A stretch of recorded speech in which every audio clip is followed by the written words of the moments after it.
Okay, ladies and gentlemen, so we're going to kind of continue taking a look at savings, and this screencast is going to focus on savings for your retirement, and kind of like different ways that you can save. And this all kind of depends on the career that you go into and what options your employer kind of gives you.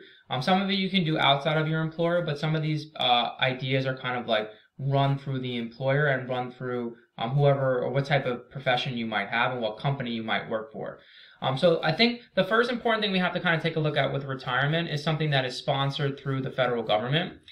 So we've talked about this has come up a couple times in our class, the idea of Social Security. I think a couple people in both of our classes, period 6 and period 7, wanted to change the age where you collected Social Security from, I think one wanted to raise it, one wanted to lower it.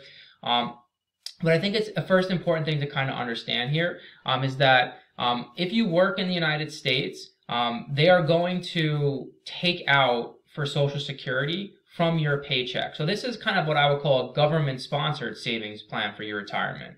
So whether you want Social Security taken out or you don't want it taken out, it is going to be taken out of your paycheck. And so essentially, this is a form of saving for your retirement that the government is kind of creating for you. So this was created during FDR's New Deal. And it was kind of seen as like a revolutionary idea at the time to kind of have old age retirement plan sponsored by the government. So you do have that. Now, important things to kind of understand here. If you do work in the United States, they will take out a portion of your income, and it'll be a separate tax that's taken out of your income that goes towards Social Security. Now, it is not intended to be your sole income in retirement. So people who kind of don't put any retirement aside, either through their employer or on their own personal, retirement plans, essentially Social Security is not going to be enough to help you to survive. It's just supposed to supplement you in your retirement. So first you want to understand that it does exist. Hopefully it still exists when you guys retire. Hopefully it exists when I retire. If they don't make some adjustments to it, it might not, but hopefully it does. But the first important thing to understand, or second important thing to understand about it, is that it's not meant to be your full income during retirement. You have to have some other sources of income in order to live a good life while you retire. So we're going to talk about some of those other potential things that are available. So second thing that might be available to you, this kind of depends on where you work. Your employer might offer a pension plan. Now, most companies do not offer pensions anymore. This used to be a much more common thing in America in like the 1950s, 1960s, 1970s, when a lot of Americans were a part of labor unions. So labor unions fought very hard to get pensions from private companies that they work for and public employees as well. So a pension basically is just a retirement plan that's guaranteed to you if you work in the company for a certain number of years. So I can give you guys an example from me. So teachers, we do have a pension. So a lot of city workers and a lot of federal workers still have pensions. Most people that go into the private sector, into private companies, do not have pensions. Some might still have it, but others might not. So I'm going to give you guys an example of like what our pension is like as a teacher. And you can kind of gauge that. And this is something you should think about when you apply for jobs and you're thinking about careers. You want to think, does this company offer a pension? Is this a part of it? Because that can kind of like, should influence your decision or be a part of your decision. So for teachers, our pension is simply, very simply, if you work for a certain number of years. So for teachers, you have to work for at least, depends on like when you got your job. It could be either 25 years or 30 years. If you work for the designated period of time and you're the right age, so for me, I'd have to be age 55. For other teachers, they might have to be 62. Depends on when you became a teacher. But essentially, when I retire, if I work for the right number of years and I'm the right age, essentially, I'm going to get half of my salary for the remainder of my life. Now, if you think about that, that is a really good retirement setup. Most Americans do not have anything near that when they retire. And so like that's a huge benefit of being a teacher and kind of being a public employee. So police officers get pensions similar to that. Fire department, FDNY, people get a pension similar to that. In some cases better than that. And so like federal employees, like people who work for the federal government, mailmen and mailwomen, they're going to get some form of pension from their employer. like I said, most private companies today do not offer that. In the past, they did. And so like that's something that's changed over time, and I think that has to do with the decline of labor unions in America and not being able to fight for pensions for for their workers. Okay, so that's the first way that potentially, if you're lucky, you can get a job that has a pension. Second thing though, if your job does not offer a pension, a lot of jobs do offer this, which is called a 401k retirement plan. So how a 401k retirement plan works is you can elect as the employee to have money taken out of your paycheck to be put into this special retirement account called a 401k account. So it's up to you. They kind of put a cap on how much you can put in any given year. But let's say, for example, you want to take 5% of your income out and you want to put it into a 401k retirement plan. So 5% comes automatically out of your paycheck and it's put into this 401k, like employer sponsored retirement plan. Now, essentially what is done with that, first off, what makes this different than some of the earlier savings that we've talked about, like a savings account or a CD, is that really you cannot access this money until you reach a certain age. It is designated for retirement. So the age that most of these retirement accounts kind of put as like the age when you can actually start to access it without penalties is 59 years old, 59 and a half years old. So you really have to wait until you've retired in order to be able to access this money. You can access it before that, but there's severe penalties for taking out your money ahead of time. So the first thing to understand here is that the liquidity of this money is very low. You're not able to access it whenever you want. Okay. Now, so let's say you took 5% of your salary and you're going to put it into, you elected to put it into a company sponsored 401k. Now, what happens with that money? Well, that money, what they do is they're going to take that money and they invest it for you in, usually in in kind of like safer investments. So usually they invest it in what's called mutual funds, or some very low risk, kind of investments. And potentially what they're hoping to do here is grow your money over time. So, trying to keep you ahead of the rate of inflation. So like you might get moderate returns on your investments, like 4 or 5% every single year. And the goal here with the 401k or any kind of retirement plan is to keep the money growing a little bit more or as much as you can above the rate of inflation. So if you get 5, 6, 7% on your money, that's fantastic. You might not be able to get it. Now this is going to fluctuate with the stock market, right? So when the stock market is doing well, you might be able to get more growth out of your 401k. When it's doing poorly, it's going to hurt your 401k. So like currently we've been seeing the stock market go down, right? So what people might not be thinking about, we're thinking about the immediate effects that it's closing potentially businesses, people are losing their income. It's also affecting a lot of people's retirements, right?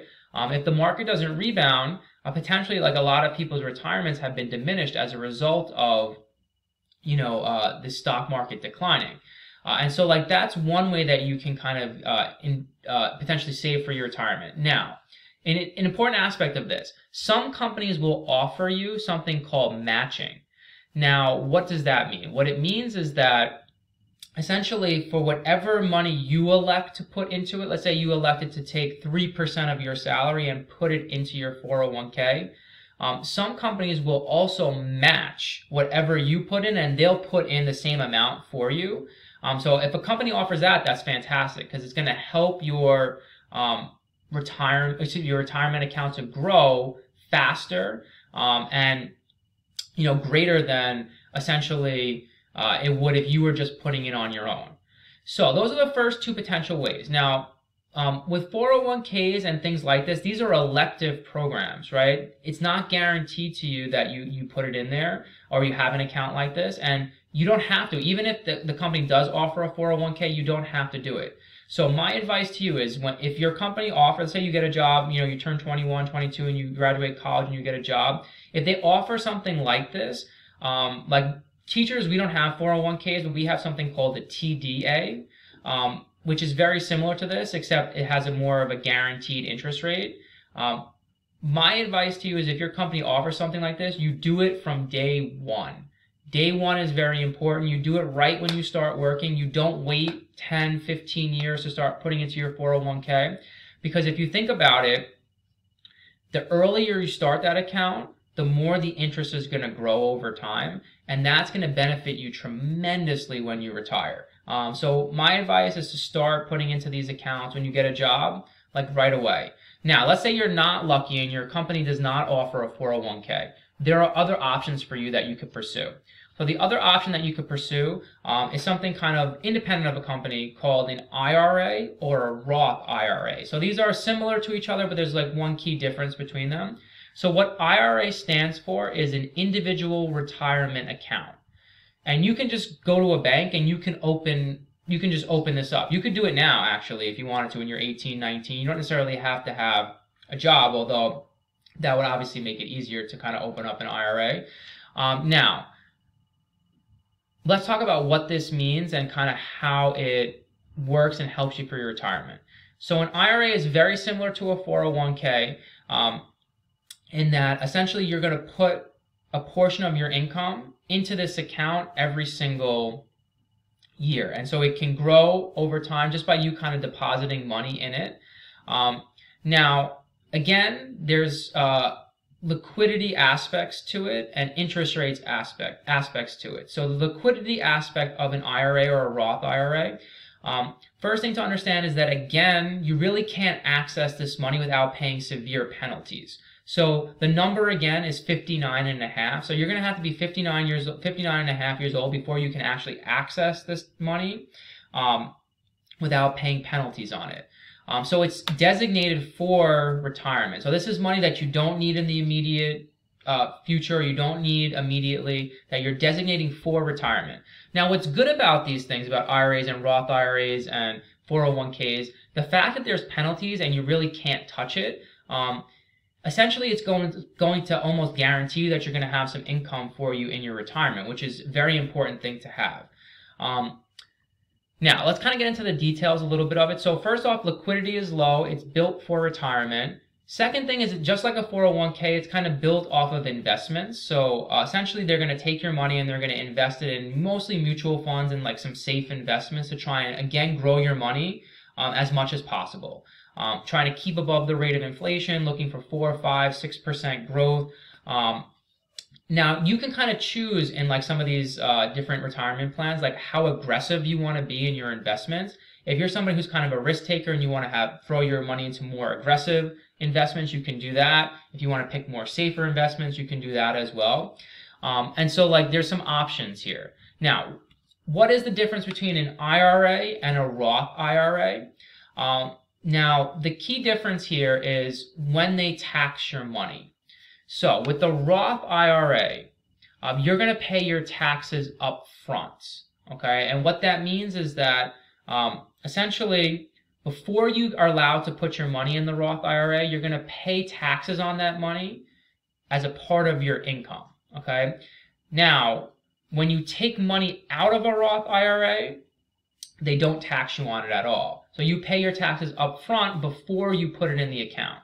With a traditional IRA or regular IRA, you don't pay taxes right away. So it's called a tax deferment. So you don't pay taxes when you put the money in. So when you earn that money, if you put it into an IRA, it's not a part of your taxable income, but you do pay taxes on it when you withdraw it. So when you become 59 and a half and you start withdrawing from the account, then you do pay taxes on that form in an IRA.